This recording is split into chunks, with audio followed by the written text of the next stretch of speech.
हमारे दो जगत है, एक भीतर का जगत, दूसरा बाहर का जगत। बाहर के जगत में हम जो भी जानते हैं वो दूसरे के प्रति जानना होता है, या तो वस्तु या व्यक्ति। तो बाहर के जगत का जो भी ज्ञान हम प्राप्त करते हैं, जो भी जानते हैं, उससे हम विज्ञान के नाम से जानते हैं, उसे विज्ञान हम कहते हैं। दूसरे को जानना।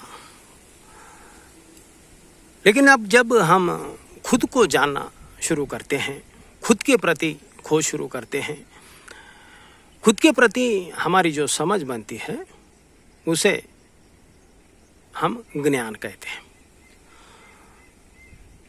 तो ज्ञान और विज्ञान दोनों भिन्न भिन्न है। दूसरों के प्रति जानना विज्ञान है, खुद के प्रति जानना ज्ञान है।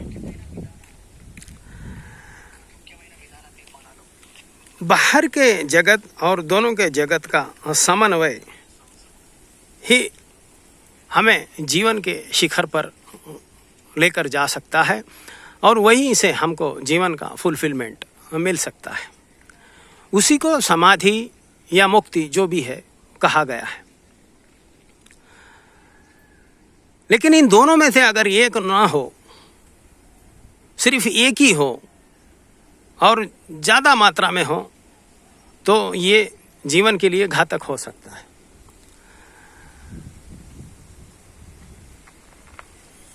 बाहर का जो भी विज्ञान का जगत है, उसके समझ से हमारे जीवन में ऐश्वर्य प्राप्त होता है, पद, प्रतिष्ठा, पैसा।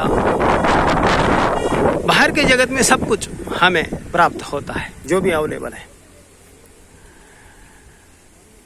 लेकिन बाहर जितनी प्राप्ति होती है ऐश्वर्य की, उसके साथ साथ उतना ही भय वो साथ में लाता है। जैसे नदी रेती को भी लाती है और बहुत सी चीज़ों को लाती है, उसी तरह बाहर का जो ऐश्वर्य है वो बहुत कुछ नेगेटिव चीज़ों को भी साथ में लाता है।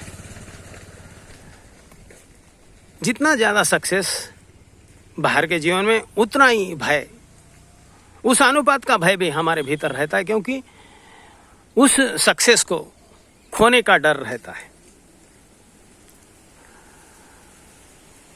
अब जो खुद के ऊपर ही काम करता है, बाहर कुछ नहीं करता, उसके जीवन में हो सकता है कोई शांति की किरण जमे, लेकिन जीवन दरिद्रता का हो जाता है और उस ज्ञान का कोई वैल्यू नहीं है। जीवन में उसके ज्ञान का कोई उपयोग नहीं है।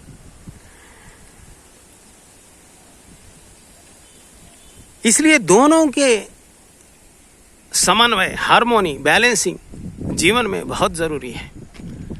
यही गीता का संदेश है। बाहर से हम जितना भी प्राप्त करें, उससे हमको फुलफिलमेंट प्राप्त नहीं होता। ईगो सेटिस्फैक्शन होता है, क्योंकि समाज का देखने का जो जरिया है हमारे प्रति, वो उच्च कोटि का हो जाता है।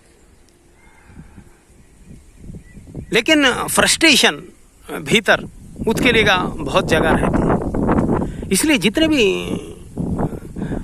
सक्सेसफुल लोग हैं इस जीवन में, बहुत से लोगों ने या तो आत्मघात किया है या किसी और की हत्या की है। मुंबई से कोई एक व्यक्ति, अब पानी का जो सीज़न चल रहा है, बारिश का सीज़न, उसमें कुछ वीडियो बनाने के लिए किसी जंगल एरिया में गई थी। उस व्यक्ति को रिस्की वीडियो बनाने का बहुत शौक है। वो इसलिए कि रिस्की वीडियो में व्यूज़ और सब्सक्राइबर्स ज़्यादा मिलते हैं। व्यूज़ और सब्सक्राइब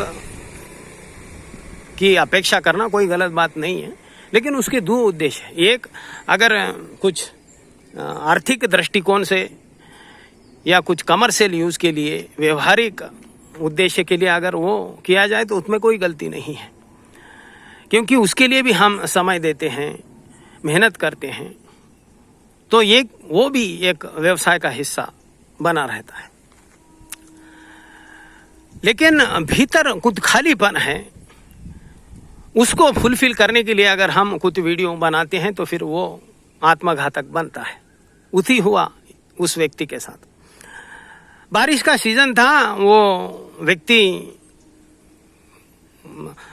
पहाड़ के ऊंचाई ऊपर जाकर लास्ट पॉइंट से वीडियो बना रही थी, क्योंकि वहाँ पर ही तो रिस्की वीडियो बनता है। हुआ ये कि ज़मीन धंस गई और वो खाई में जाकर गिर गई।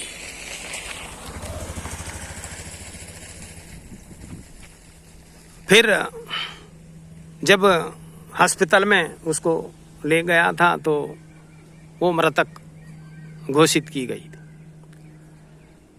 अगर बाहर के जीवन के बारे में अगर हम समझे उस व्यक्ति के, वो कहा जाता है कि एक प्रोफेशनल थी, सक्सेसफुल थी बाहर के जगत में। अगर बाहर के जगत में सक्सेसफुल थी, प्रोफेशनल थी, उसको बाहर के जगत का सभी व्यवहारिक ज्ञान था, तो फिर ये दुर्घटना क्यों हुई? सिर्फ इसलिए, इसका एक मनोवैज्ञानिक कारण ये हो सकता है कि जो भी उसने बाहर पाया है, करियर, सक्सेस, पैसा, उससे उसको भीतर फुलफिलमेंट नहीं मिल रहा था।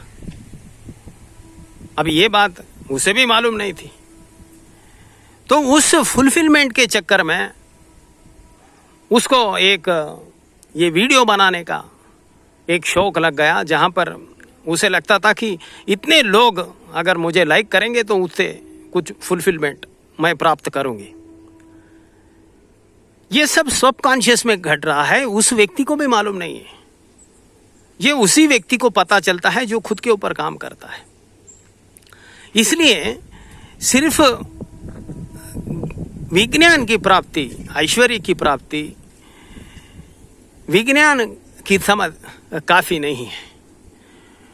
भीतर के जगत में भी काम करना ज़रूरी है। जितना ज़्यादा ऐश्वर्य, जितना ज़्यादा सक्सेस, जितना ज़्यादा पैसा, जितना बड़ा पद और प्रतिष्ठा, उतना ही व्यक्ति को खुद के ऊपर काम करने की ज़रूरत है। तभी व्यक्ति सिर्फ ऐश्वर्य के साथ शिखर पर नहीं पहुंचता, वो ऐश्वर्य तभी उसको ज्ञान के द्वारा फुलफिलमेंट और जीवन के शिखर पर पहुंचा सकता है। इसलिए बाहर जितना हम सक्सेसफुल हो रहे हैं, बाहर के जगत में हम जितना काम कर रहे हैं, उतना ही व्यक्ति को भीतर के जगत में खुद के ऊपर भी साथ में काम करना ज़रूरी है। और ये दोनों भी एक्टिविटीज़ साइमल्टेनियसली होना चाहिए। उसके लिए अलग, इसके लिए अलग, मेडिटेशन के लिए कुछ और समय निकालो, व्यवहार के लिए कुछ और समय निकालो। ये चेष्टा करने की कोई ज़रूरत नहीं है। व्यक्ति खुद के ऊपर और बाहर के ऊपर साथ में ही काम कर सकता है, और उसी प्रोसेस का नाम है ध्यान, मेडिटेशन।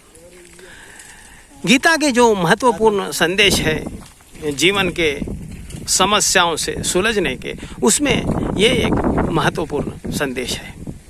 संसार से समाधि की मन की इस प्रयोगशाला में आज इतना ही। नमस्कार।